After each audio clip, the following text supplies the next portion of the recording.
오늘은 신약 성경 로마서 1장 18절에서 25절입니다. 지난주는 고린도전서 1장 18절 25절이었는데 오늘은 로마서 1장 18절로 15절 제가 봉독하겠습니다. 하나님의 진노가 불의로 진리를 막는 사람들의 모든 경건하지 않음과 불의에 대하여 하늘로부터 나타나나니 이는 하나님을 알만한 것이 그들 속에 보임이라. 하나님께서 이를 그들에게 보이셨느니라. 창세로부터 그의 보이지 아니하는 것들 곧 그의 영원하신 능력과 신성이 그가 만드신 만물에 분명히 보여 알려졌나니 그러므로 그들이 핑계하지 못할지니라. 하나님을 알되 하나님을 영화롭게도 아니하며 감사하지도 아니하고 오히려 그 생각이 허망하여지며 미련한 마음이 어두워졌나니 스스로 지혜 있다 하나 어리석게 되어 썩어지지 아니하는 하나님의 영광을 썩어질 사람과 새와 짐승과 기어다니는 동물 모양의 우상으로 바꾸었느니라. 그러므로 하나님께서 그들을 마음의 정욕대로 더러움에 내버려 두사 그들의 몸을 서로 욕되게 하게 하셨으니 이는 그들이 하나님의 진리를 거짓 것으로 바꾸어 피조물을 조물주보다 더 경배하고 섬김이라. 주는 곧 영원히 찬송할 이시로다. 아멘. 네, 오늘은 차마 신이 없다고 말하기 전에 말하는 제목의 설교를 할까 합니다. 설교를 준비하고 계획하게 된 동기가 있습니다. 우리 집사님 중에 한 분이 목사님 우리 애가 교회를 안 나오려고 그래요. 저도 잘 아는 애예요. 어릴 때부터 봤으니까. 왜 그럴까요? 그랬더니 하나님이 있는지 잘 모르겠대요. 그 솔직한 말이죠. 여러분은 하나님이 계신 줄 믿습니까? 어떻게 알아요? 어떻게 아세요? 이 차마 신이 없다고 말하기 전에는 박영덕 목사님이라는 분이 쓴 책의 제목에서 나왔습니다. 제가 좀 아는 분이라 이렇게 제목을 따도 뭐라고 하시지 않을 겁니다. 이 책이 나온 지가 꽤 됐는데 나와서 그 당시만 해도 이 책이 30만 부가 팔렸어요. 기독교계에 30만 부가 팔렸다 그러면 엄청난 베스트셀러입니다. 저는 최근에 다시 샀는데 헌책방에서 4,000원 주고 다시 샀습니다. 지금도 사는 사람이 있으니까. 차마 신이 없다고 말하기 전에 신이 어디 있나? 하나님이 어디 있나? 이렇게 말하는 사람들이 많이 있습니다. 있다, 나는 하나님 믿는다라고 하는 사람도 훨씬 많습니다. 그럼 도대체 어떻게 된 일일까? 세상 사람들뿐만 아니고 성경 속에도 하나님이 어디 계신가? 하나님 도대체 어디 있나? 라는 목소리들이 상당히 많습니다. 그래서 신이 없다라고 말하는 사람들에 대한 답변서를 쓰신 건데 물론 좋은 이야기들입니다만은 우리는 성경에서 답을 찾아보고자 합니다. 똑같은 질문 앞에 섰던 사람들, 그 중에 바울이 성령의 영감을 받아 거기에 대한 답을 제시해 놓은 것이 바로 오늘 본문입니다. 하나님이 어디 있나? 그런데 이성적으로 또 우리 경험적으로 생각하고 뭔가를 보고 듣고 느껴서 하나님이 정말 계시구나 라는 과정에 도달하기가 쉽지 않기 때문에 아무리 생각해도 하나님 없는 것 같고 하나님을 체험한 적도 없고 그러니 하나님 진짜 있을까? 그렇게 생각하는 특별히 우리 자녀들, 어린아이들이 있는가 하면은 정말 하나님이 있는 거야? 조금 더 발전한 단계의 질문이 있습니다. 그게 뭐냐면 하나님이 만약에 정말 계신다면 어떻게 이렇게 가만히 계실 수가 있는가라는 질문입니다. 성경 속에 하나님이 있나라고 반문하는 목소리도 다 그 이야기들입니다. 이 박영덕 목사님은 모태신앙이라고 하세요. 그런데 자기가 이렇게 써놨어요. 술과 포커로 대학 시절을 보내다가, 아마 제 동문인 것 같은데, 기독 학생회 IVF를 통해 예수님을 믿고 변화되었습니다. 다시 예수님을 만났다. 근데 이분이나 제가 학교를 다닐 때 6월 그 민주화 시위가 있었잖아요. 그러면서 이분도 그랬고 저희도 그랬고, 하나님이 계시다면 이 불의할 권력을 왜 이렇게 가만 버려 두시는가? 하나님이 계시다면 이렇게 억울한 사람들을 왜 이렇게 방관하고 계시는가 하는 질문을 수도 없이 했거든요. 그건 우리만이 아니고 나치가 유대인 학살을 감행할 때 그 죽어가는 무고한 시민들을 보면서도 많은 사람들이 했던 질문이에요. 하나님이 정말 계신다면 어떻게 보고 계시는가? 라는 질문입니다. 거기에 대한 답을 바울이 하는 거예요. 하나님의 진노가 불의로 진리를 막는 모든 사람들의 모든 경건하지 않음과 불의에 대하여 하늘로부터 나타나나니, 하나님의 진노가 반드시 나타난다. 그냥 보고 계시는 것이 아니다라는 거예요.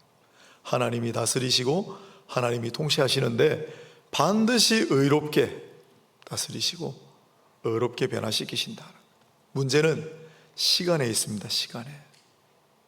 우리가 이 세상을 떠나는 순간까지 그것을 보지 못하기 때문에 하나님 정말 계신가? 그럴 때가 많은데, 우리가 이 세상을 떠나고 난 다음에 하나님이 역사하실 때도 있고, 반드시 지켜보고 계시고 반드시 다스리신다는 사실을 우리는 믿음으로 고백해야 합니다. 시편 7편에 보면 무슨 말씀이 나오느냐면, 하나님이 지금 이 순간 칼을 갈고 계시고 활 시위를 당기고 계신다 라고 하십니다. 불의를 저지르고 악을 일삼는 자들이여, 하나님이 지금 칼을 갈고 계시고 활 시위를 당기고 계신다는 사실을 분명히 알라. 그게 진실입니다. 그리고 실제로 하나님 그렇게 하십니다. 오늘 본문에 보면 불의로 진리를 막는 사람들, 모든 경건하지 않음, 하나님으로부터 자꾸 거리를 멀리하려고 하고 하나님이 없다고 하는 거센 움직임들. 오늘 이 시대가 무신론의 시대다라고 주장하는 분들이 많습니다. 그런데 그 무신론자들 하는 얘기를 제가 한번 소개해 드릴게요. 존 레녹스 현대 무신론자들의 헛발질이라는 책인데 이렇게 적어놨습니다. 현대 무신론의 가장 유명한 인물이 리차드 도킨스라고 하는 사람이에요. 대명사죠. 이분이 뭐라고 했냐면, 고양이들로 하여금 무리지어 모이게 할 수는 없지만 고양이들이 충분히 많이 모이면 그들은 아주 시끄러운 소리를 낼 수 있으며 그들을 무시할 수 없다. 여러분 화가 나지 않습니까? 무슨 얘기인지 잘 못 알아들으셨나요? 지금 저와 여러분 이렇게 모여서 하나님 앞에 예배드리는 것이, 고양이들이 모이기가 좀 어렵지만 고양이들이 모여서 내 울음소리하고 똑같다는 얘기 아닙니까? 지금 어떻게 고양이들이 모여서 울음소리하고 우리가 하나님 앞에 드리는 찬양소리가 같을 수가 있습니까? 무신론자들이 이렇게 얘기를 해요. 그러나 이게 노란 책인데, 신 없는 사람들, 알리스터 맥그레스라고 하는 사람이 쓴 책인데, 이 사람 진짜 천재입니다. 지금 이 시대에 살아가는 사람 중에 아마 최고의 천재 중에 한 사람일 거예요. 영국 사람인데, 이분은 젊은 나이에 24살에 옥스포드 대학에서 분자생물 물리학으로 박사학위를, 26살에 케임브리지 대학에서 신학으로 박사학위를, 그냥 박사학위만 2개예요. 과학자입니다. 그리고 신학으로도 박사를 받았어요. 엄청난 분입니다. 이분이 뭐라고 써놨냐면, 지금 21세기 무신론의 시대인데 새로운 무신론으로 알려진 이 운동이 득세하고 있다. 역시 리차드 도킨스 이야기입니다. 그러나 새로운 무신론자들도 다른 사람들이 이 논쟁에 참여해 토론하는 것을 결코 반대하지 않을 것이다. 나누어야 할 이야기들이 정말 많다. 왜 그런가? 신은 결코 사라지지 않기 때문이다.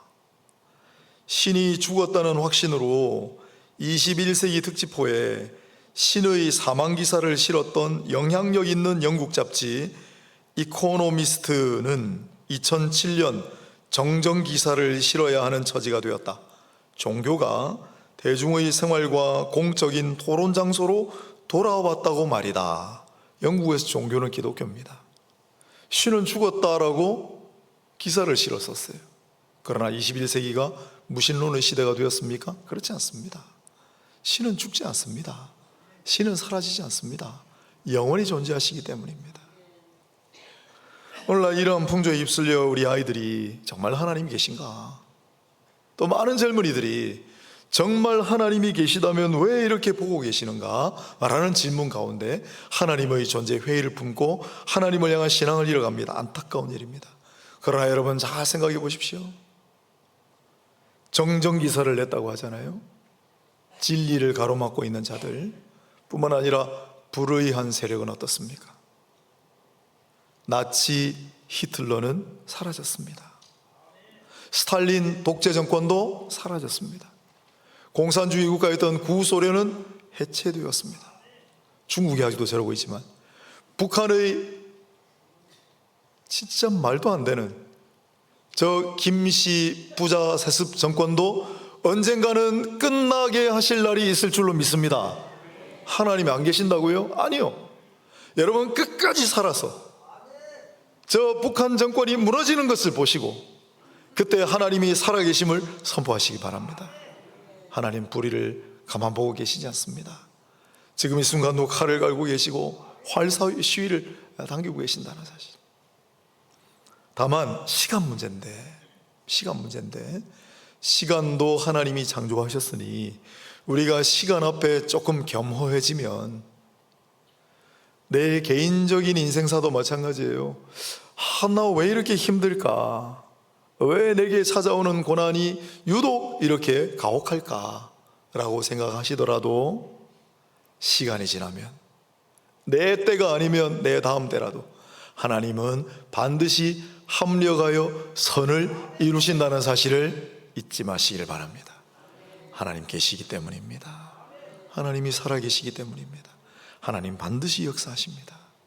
바울은 그걸 체험했죠. 그리고 이 시대를 살던 지금 이 순간에 많은 사람들, 또 마틴 루터, 종교개혁을 일으켰던, 사실 1장 17절을 보시면 복음에는 하나님의 의가 나타나서 믿음으로 믿음에 이르게 하나니 기록된 바 오직 의인은 믿음으로 말미암아 살리라함과 같으니라.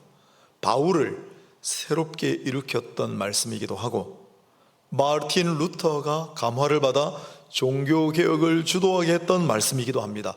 의인은 믿음으로 말미암아 살리라. 그런데 그 뒤에 이어지는 구절이 하나님은 없다 라는 사람들에 대한 대답입니다. 바울도 루터도 그러한 질문들 가운데 속을 꽤나 끓였다는 얘기예요. 그러나 하나님께서 답을 주심으로 이렇게 선포하는 거예요. 19절을 보겠습니다. 이는 하나님을 알만한 것이 그들 속에 보임이라. 하나님께서 이를 그들에게 보이셨느니라. 창세로부터 거의 보이지 아니하는 것들 곧 그의 영원하신 능력과 신성이 그가 만드신 만물에 분명히 보여 알려졌나니 그러므로 그들이 핑계하지 못할지니라. 하나님 어디 계신가? 우리 이성으로 하나님이 계시다는 걸 납득할 수 있나요? 우리의 감각으로 경험으로 하나님이 계시다는 사실을 체험할 수 있습니까? 어려울 것 같아요. 그렇다고 하나님이 아니 계신 건 아니에요. 여러분 공기를 볼 수 있습니까?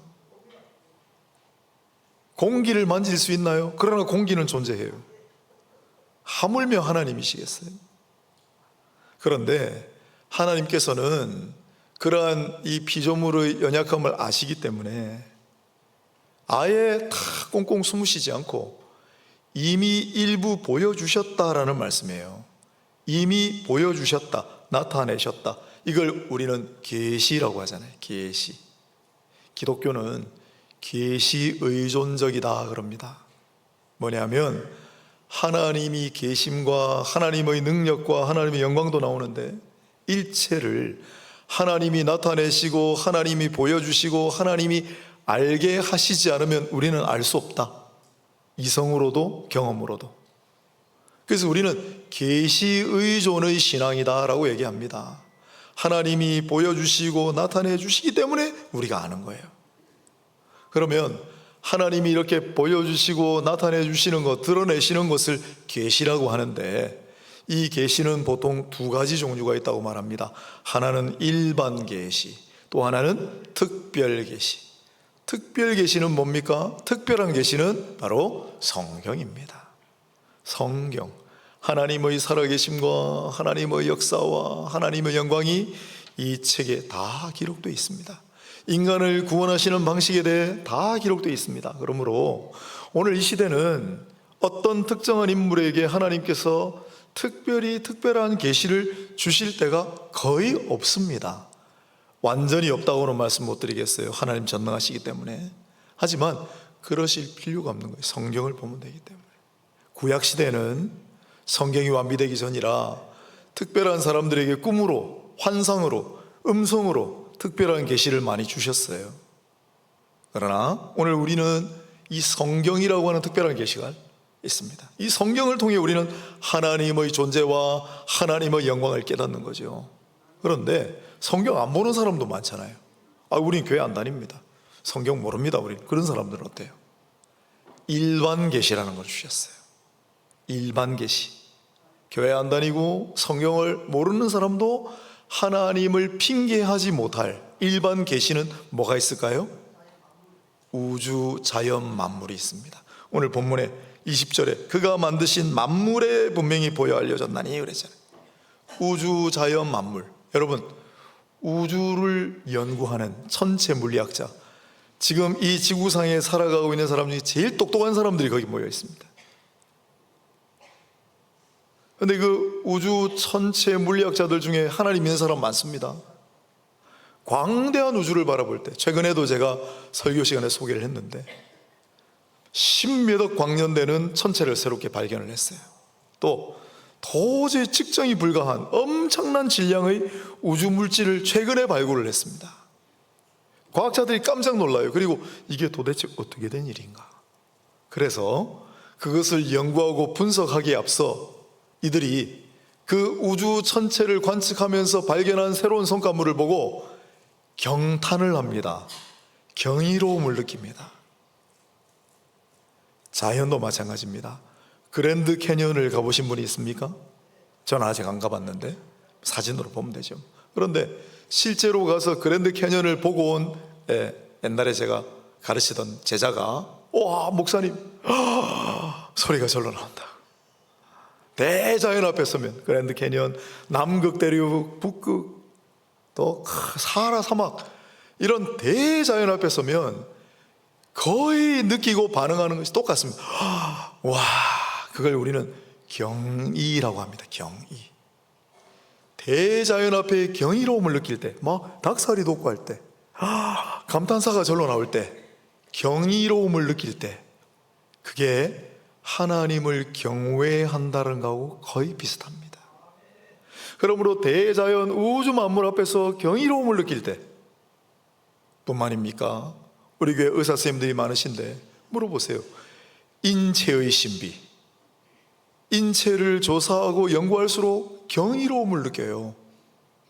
그것은 하나님을 향한 경외로움을 닮았습니다. 왜 그럴까요?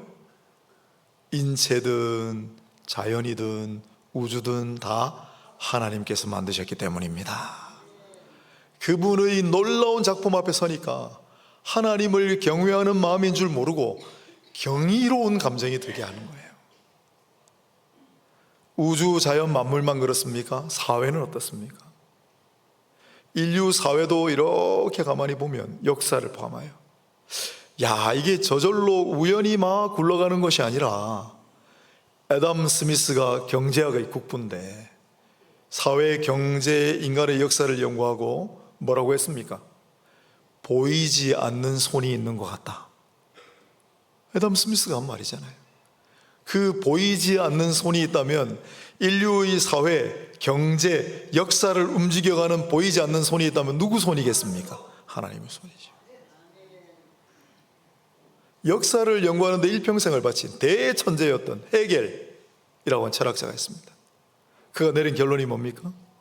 역사가 막 진행돼 가는데 정반합으로, 그러나 이 역사는 저절로 흘러가는 것이 아니라 절대 이성이 이 역사를 주관하고 인도해 간다. 헤겔은 하나님이라 말을 쓰기 싫어가지고 절대 이성이라고 했어요. 그게 하나님이지 뭡니까? 제가 정말 드리고 싶은 얘기는 많은데, 여러분, 우리 전등을 이렇게 발견해가지고 환한 빛 가운데 우리 예배를 드리고 있는데, 전등을 발견한 사람은 우리가 잘 알고 있는 그 사람이지만은 에디슨. 그러나 에디슨만 독창적으로 그때 발견한 게 아니라 비슷한 시대 여러 사람들이 막 발견해내네요. 미적분, 인류 사회를 완전히 바꿔버린, 수학 안 좋아하시는 분들 많겠지만 미적분학도 동시대에 비슷한 사람들이 동시다발적으로 발견해내요. 이런 예가 너무 많습니다. 전화기도 마찬가지고. 아니, 이게 우연일 것 같으면 여기서 한번 발견하고 뒤에 한번 발견하고 해야 되잖아요. 그런데 적정한 때가 무르익으면 그때 동시다발적으로 막 터져나오는 거예요. 때가 참해, 하나님의 때가 있는 거죠. 이걸 다 다스려 가시는 손길이 있는 거죠. 저는 그렇게 믿습니다. 그래서 바울도 이렇게 얘기해요. 하나님이 만드신 만물에 우주, 대자연, 인체, 인간 사회, 인간 역사, 만물에 하나님이 계시다는 것을 분명히 보여 알리셨다는 거예요. 부정할 길이 없게 만드셨다, 핑계할 수 없게 만드셨다라고 얘기합니다. 그런데도 21절에 보면 하나님을 알되, 분명히 하나님을 알아요. 그런 과정을 통해. 그런데도 하나님을 영화롭게도 아니하고 감사하지도 아니하고 허망한 생각과 미련한 마음에 빠져드는 인생들이고, 더 기가 막히는 것은 하나님을 계시다, 하나님이 지금도 역사하신다, 그걸 인정하기 싫어하는 사람들이, 그러면 스스로를 신처럼 여겨서 우리는 우리의 이성으로 우리 능력으로 헤쳐나가겠습니다도 아니고 뭐라고 합니까? 의존하는 마음이 있어. 23절에 썩어지지 아니하는 하나님의 영광을 썩어질 사람과 새와 짐승과 기어다니는 동물 모양의 우상으로 바꾸었느니라. 피조물에 불과한 우상을 섬기고 숭배할 것 같으면 차라리 그 모든 피조물을 창조하신 조물주를 섬기고 숭배해야 맞지 않겠습니까? 그런데 우상을 만들어서 그걸 숭배하는 거예요. 그건 정말 이상한 일이죠. 바울이 그걸 지적하는 겁니다. 그런데 하나님께서는 그런 인생들을 24절에 보면 하나님께서 그들을 마음의 정욕대로 더러움에 내버려 두사, 하나님은 그런 인생들을 내버려 두실 때가 있습니다. 좋은 일이 아닙니다. 내버려 두사. 노아 시대에 하나님이 인생들을 내버려 두셨기 때문에 죄악이 너무나 관영하여 홍수가 일어나 그들을 다 쓸어버릴 뻔했죠. 사사기 시대에 각자 소견에 오른 대로 행함으로 말미암아 하나님이 그들을 내버려 두사 얼마나 이상한 일들이 많이 있었습니까? 하나님 내버려 두사 결과는 뭡니까? 허망한 생각과 미련한 마음의 결과는 뭡니까? 자기 정욕대로 더러움에 빠지게 된다. 부패하고 타락하고 시기하고 질투하고 싸우고 하는 이 세상을 보십시오. 그러면서 그들의 몸을 서로 욕되게 하게 하셨으니, 그 중에 대표적인 예가 26절부터 소개되어 있어요. 여러분 잘 아는 내용입니다. 이 때문에 하나님께서 그들을 부끄러운 욕심에 내버려 두셨으니 여자들도 순리대로 쓸 것을 바꾸어 영리로 쓰며 남자들도 순리대로 여자 쓰기를 버리고 서로 향하여 음욕이 부릴 듯하며 남자가 남자와 더불어 부끄러운 일을 행하여 그들의 그릇됨에 상당한 보응을 그들 자신이 받았느니라. 창조주 하나님을 분명히 알게끔 일반 계시와 특별 계시까지 주셨는데도 불구하고 하나님 모릅니다, 하나님 없습니다 하고 자기의 허망한 생각과 미련한 마음에 빠져 더러움에 물든 인생들이 결국은 이러한 상태에 빠지게 된다는 그 대표적인 것이 바로 동성애입니다. 동성애. 당시 고대 그리스 로마 사회는 동성애로 완전히 물들어 있었던, 정말 심각했던 사회였습니다. 그러면 로마 시대만 그랬는가? 아니요. 아브라함 시대도 그런 일이 있었고 사사기 시대에도 그 얘기 나오잖아요. 이게 성적인 윤리, 도덕이 완전히 타락할 때 인간이 부패하고 타락하는 극성에 이를 때 나타나는 현상입니다. 하나님이 내버려 두사 파라디도미. 나중에 이 똑같은 단어를 예수님을 그들이 팔았다라는 말을 쓰셨습니다. 그들은 창조주 하나님을 팔고 그 하나님께서 내버려 두시는 거예요.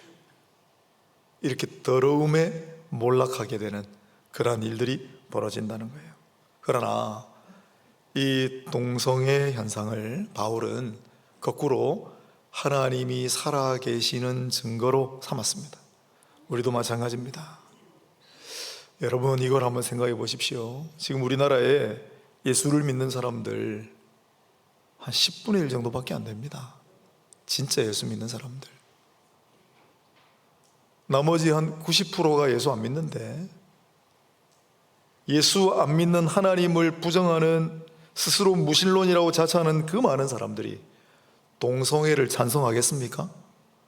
우리나라 학부모님들 다 반대해요. 그 우리나라만 그럴까요? 아니요, 다른 나라 다 그래요. 그러면 이 시대만 그렇습니까? 아니요, 대부분의 시대, 대부분의 나라, 어떤 문화권이든 다 반대했어요. 왜 그럴까요? 동성애만이 문제가 아니라 29절에 보시면은 불의, 추악, 탐욕, 악의, 시기, 살인, 분쟁, 사기, 악독, 수군수군, 비방, 능욕, 교만, 자랑, 악을 도모, 부모를 거역, 우매한 자, 배약하는 자, 무정한 자, 무자비한 자. 하나님을 부정하고, 창세로부터 만물에 분명히 보여서 알게 하셨으나 핑계댈 수 없게 하셨는데 하나님을 알면서도 하나님을 부정하고 살아가는 결과, 이렇게 된다는 거예요. 그런데 여러분, 살인하지 말라라고 하는 이 계명이 성경에만 나옵니까? 살인은 어느 시대, 어느 사회나 다 똑같은 윤리예요. 부모를 거역하는 자, 우리나라만 동방예의지국이라고 효를 강조합니까? 그렇지 않습니다. 부모님을 거역하는 것은 어디를 가나 다 불효예요. 약속을 어기는 것, 무슨 뜻입니까? 어느 시대를 막론하고 어떤 사회, 무슨 문화권이든 공동선이 있습니다. 보편적인 양심이 있고 모두가 받아들이는 도덕적인 윤리 법칙이 있습니다. 어떻게 된 일일까요? 수천 년 전 살았던 사람들이나 지금 오늘 이 시대를 살고 있던 사람이나 동쪽에 사는 사람이나 서쪽에 사는 사람이나 다 비슷한데요. 이 공동선, 보편적인 양심, 도덕의 윤리 법칙은 어디서 왔을까요? 절대선이신, 도덕 윤리의 근원이신 하나님이라는 존재를 가정을 전제하지 않으면 안 되는 일인 거예요. 모두가 동성애를 반대합니다. 그것은 결국 하나님께서 살아계시다는 증거가 됩니다. 부모를 거역하는 자를 다 모든 사회든 어떤 문화권이든 다 안 된다고 합니다. 하나님이 살아계신다는 증거입니다.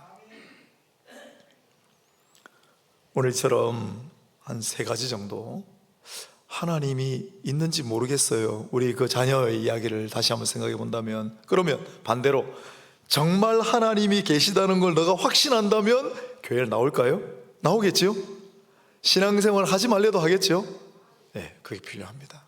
그럼 어떻게 하나님이 계신다는 걸 확신할 수 있는가? 사회, 역사, 우주, 만물, 자연을 깊이 들여다보고 공부를 열심히 하면, 연구하면 할수록 하나님이 계시겠구나라는 걸 확신하게 됩니다. 저는 확신합니다. 뿐만 아니라 인류의 양심, 윤리, 법, 도덕을 깊이 들여다볼수록 그것의 근원이 되는 하나님의 존재를 확신하게 되어 있습니다. 이론적인 얘기고, 여기 아까 소개했던 박영덕 목사님, 이분이 기독교를 멀리하는 16가지 이유라는 걸 앞에 적어놔서 간단하게, 예정된 사람이라면 교회에 나가지 않아도 구원받을 것이 아닌가? 이건 좀 아는 사람이 묻는 질문이에요. 2번, 하나님이 계시다면 왜 악인을 그대로 두는가? 아까 얘기했죠. 3번, 진화냐 창조냐? 과학 관련되는. 4번, 교회에 나가는 나쁜 사람과 교회에 나가지는 않지만 착한 사람 중에 누가 구원을 받겠는가? 또 모든 종교는 다 마찬가지다. 인간이 연약해서 신을 만들었다. 이게 우리 청소년들, 우리 아이들이 지금 계속 품고 있는 질문들이에요. 우리나라에 복음이 들어오기 전에 사람들은 어떻게 되었는가? 이순신 장군이나 강감찬 장군은 구원받을 수 있을까? 아이들이 정말 궁금해하는 질문들이에요. 그러면서 이분이 하나님이 살아계신다라고 하는 증거가 여기 있다, 두 가지를 4장에 적어놨습니다. 증거는 두 가지다. 첫째, 객관적 증거인 예수 그리스도의 부활이다. 둘째, 주관적 증거인 기도의 응답이다. 기도를 드렸는데 응답이 일어났어요. 누가 응답하신 걸까요? 하나님이 응답하신 거 아니겠습니까? 그 기도 응답은 하나님의 존재하심의 증거죠. 예수 그리스도의 부활은 하나님이 살아계심의 증거예요. 이분이 그런 경험을 했다고요. 네, 부활하신 예수를 만나고 기도의 놀라운 응답을 경험한 다음에 하나님이 살아계시는구나. 그래서 이분이 완전히 변화되어 가지고 그 뒤에 선교단체 일도 열심히 하셨을 뿐더러 특별히 젊은 사람들에게 엄청난 영향력을 끼치고 종신대 신대원 재학 시절에 아나톨레라고 하는 모임은 지금도 이어지고 있어요. 많은 사람들을 전도했습니다. 이분의 체험담, 제가 처음 신학을 하게 된 그때 캐나다에서 목회하시다가 한국으로 들어와서 제가 섬기던 교회에 부임하신 강철희 목사님이라고 계세요. 그분을 지난 수요일 날 부산역에서 한국에 선교대하러 오셨다가 저를 보려고 11시 반에 부산역에 내리셔가지고 2시 50분 차 타고 다시 올라가셨는데 딴 데 갈 시간이 없어서 부산역에서만 뵀습니다. 많은 얘기를 나눴습니다. 횃불을 불었는데 24년 만에 만난 거죠. 그분도 똑같은 과정이에요. 진짜 하나님 있나? 하나님 계시다면 이럴 수가 있나? 어릴 때부터 신앙생활을 했는데도 그런 의심에 빠진 거죠. 그러다 이분이 신앙을 완전히 되찾게 된 것은 홍 목사, 나는 변화산에서 예수님을 만났네. 자기만의 변화산, 기도하러 올라갔다. 그런데 내가 이 이야기를 자세하게 하면 사람들이 나를 신비주의자, 이단 아니냐 할까봐 내가 말을 못하네. 그러나 나는 변화산에서 부활하신 예수님을 만났어, 그러시더라고요. 그럼 끝나는 거예요. 모든 의심이 사라져요. 사랑하는 여러분, 부활하신 주님을 만났습니까? 여러분의 변화산을 사모하시고 늘 부활하신 주님을 만나고 주님을 체험하고 주님과 함께 동행함으로 모든 의심과 의혹은 다 사라지고 견고한 믿음의 확신 가지고 나아가시는 모두가 되시기를 바랍니다. 기도 신기한 응답의 이야기를 많이 적어 놓으셨어요. 신비로운 기도 응답을 간증할 것 같으면 이 사람도 못지 않습니다. 제가 우리 교인들한테는 다 했는데 뒤에 오신 분들 많이 못 들으셨을 텐데 구체적으로 하나만 해볼까요? 제가 부산으로 내려오게 된 계기가 된 청빙 사건이 있었는데 우리 교회 말고, 근데 그 교회에서 우리가 이 선택하기가 어려우니 가장 최근에 이번 돌아오는 수요일 날 수요 예배 설교를 좀 하시고 그 영상을 좀 보내주시오 그러더라고요. 그때 그 강철희 목사님이 수요 예배 설교를 시리즈 설교를 하고 있었습니다. 이삭 설교를 쭉 하고 계셨어요. 다 광고도 다 간지로 나와가지고 이번 주는 다윗 목사님이 이삭에 관한 몇 번째 설교입니다. 안 돼요. 그럼 내가 목사님한테 가가지고 목사님, 내가 청빙 때문에 그러는데 이번 주 수요 설교는 내가 하겠습니다, 그거 할 수 있습니까? 안 되지. 한 말도 안 하고 가만히 있었죠. 그랬더니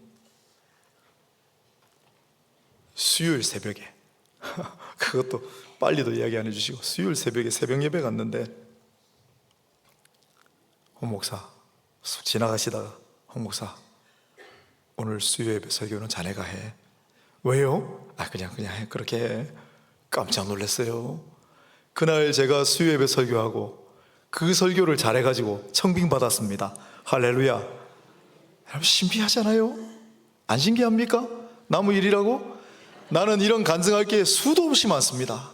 기도 응답의 놀라운 역사, 그게 하나님이 살아계신다는 증거 아니면 뭐겠습니까? 여러분, 하나님 진짜 살아계신 거 궁금해요? 기도 많이 하세요. 어려운 기도를 많이 하세요. 이건 웬만하면 이루어질 수 없다. 기도하셔서 놀랍도록 이게 이루어졌다. 하나님이 하신 겁니다. 하나님 살아계십니다. 오늘 차마 신이 없다고 말하기 전에, 차마 신이 없다고 말하기 전에 우주를 한번 살펴보시고, 놀러 가더라도 예사로 보지 마시고 꽃도 한번 보시고, 이 아름다운 세상, 경이로움 속에 하나님을 느끼시고, 역사 연구 많이 하고 과학 연구도 많이 하고, 또 모든 불의와 모든 악한 세력이 창궐하고 득세하는 것 같지만 하나님 반드시 심판하신다는 확신 가지고, 시간 문제라는 것, 다음 부활하신 주님을 만나고 기도 응답을 받는 결과로 하나님이 계시고 하나님의 살아계심을 굳게 확신하고 새로운 인생을 살아가시기를 축복합니다.